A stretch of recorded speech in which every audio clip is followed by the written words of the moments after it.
Alors, je vais vous dire, d'abord, pour commencer, je vais vous dire la vérité. C'est bien. Non, non, non, c'est vrai. Euh,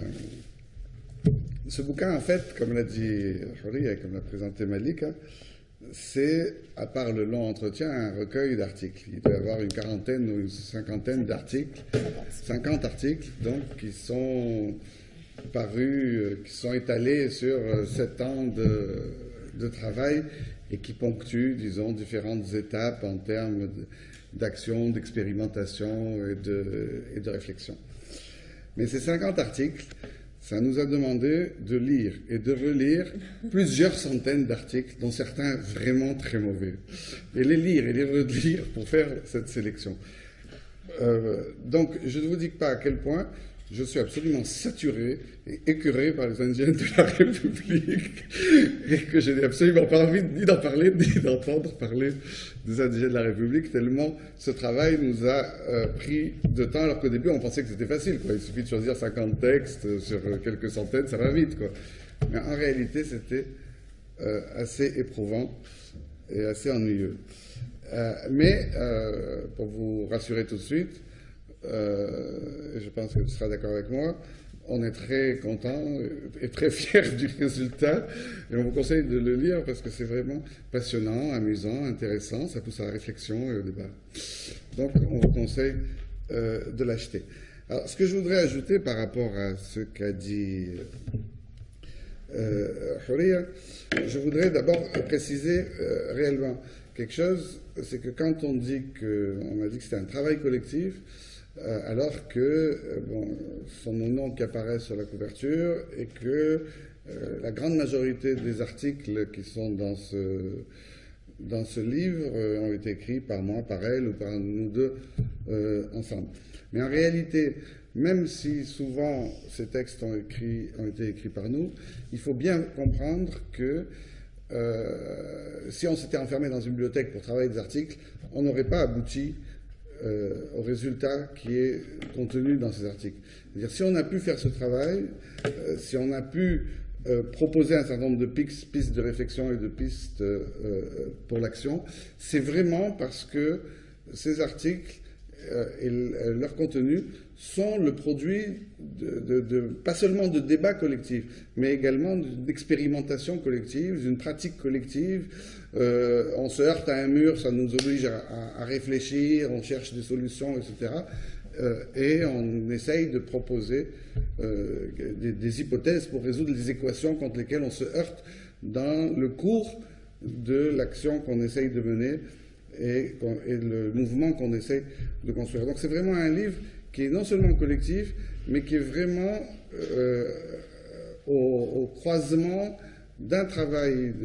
d'élaboration, de réflexion, de lecture, de débat, et d'une pratique militante qui nous a poussé à nous poser les questions que nous considérons comme bonnes. On ne se pose pas des questions politiques en l'air, comme le ferait un sociologue, on se les pose en relation avec la recherche de solutions pour une pratique militante. C'est le premier point que je voulais soulever. Le deuxième point que je voulais soulever, c'est que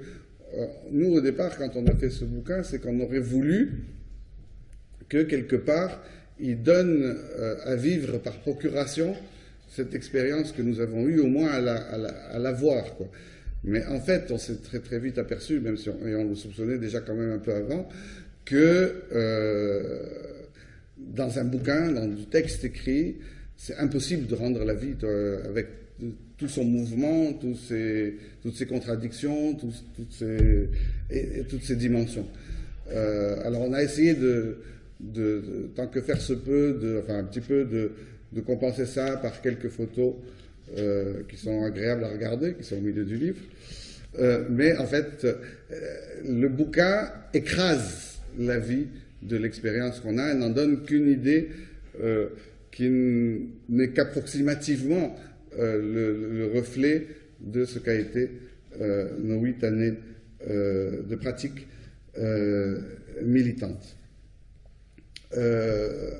La troisième remarque que je voudrais faire, c'est que la motivation première de ce livre, c'est le constat que nous avons fait depuis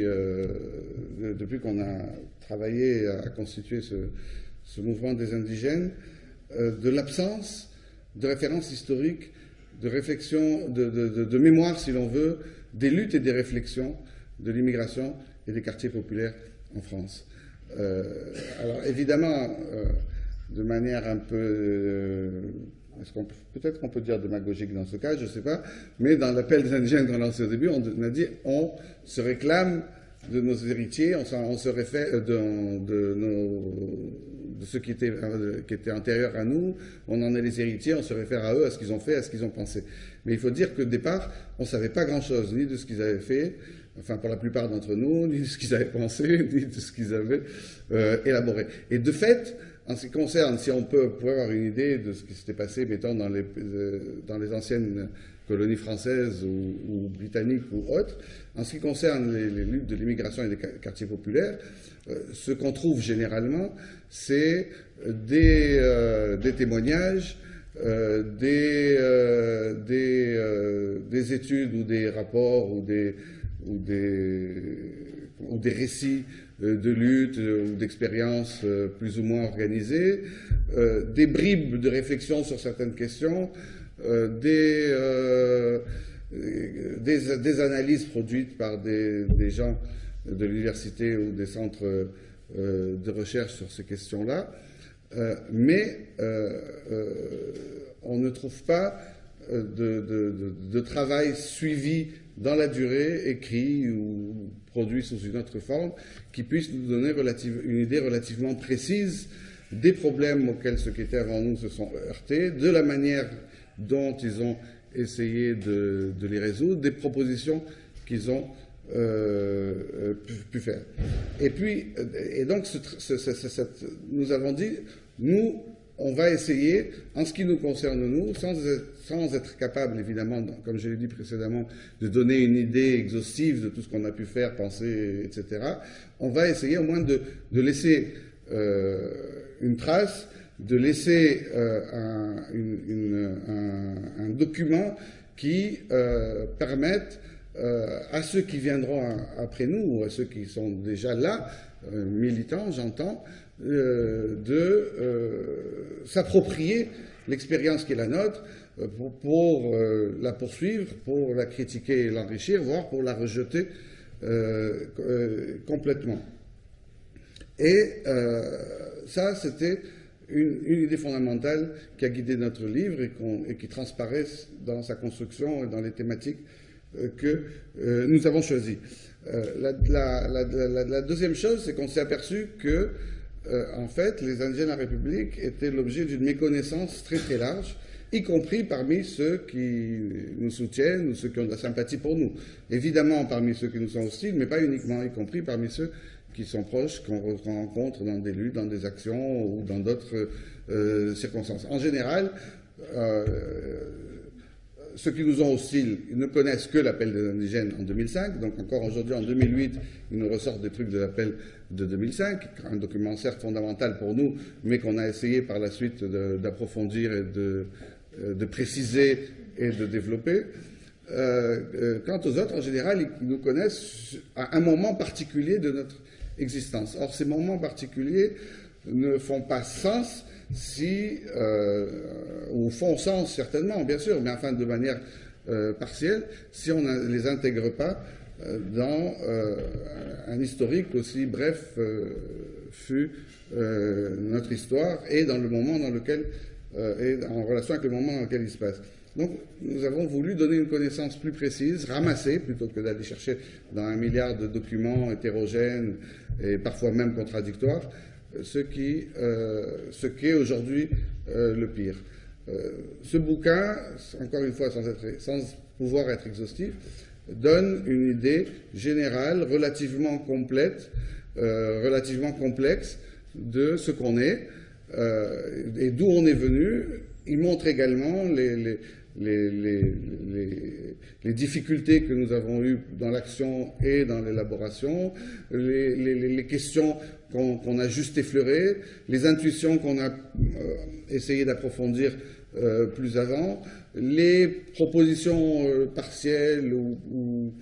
que nous avons faites, les impasses auxquelles nous nous sommes heurtés et auxquelles souvent nous nous heurtons encore. Enfin, tout ça, à mon avis, on pourra en avoir une idée assez claire en lisant ce bouquin. Et par conséquent, on pourra réellement débattre. Parce qu'un des gros problèmes auxquels on se heurte justement, et auxquels se heurtent de manière générale les mouvements de l'immigration et des quartiers populaires, c'est l'absence de débat, il faut bien le dire, sérieux. Il peut y avoir des discussions sur on mène telle action, on fait tel truc, on fait telle liste municipale, on défend les sans-papiers ou on se mobilise pour la Palestine, mais les débats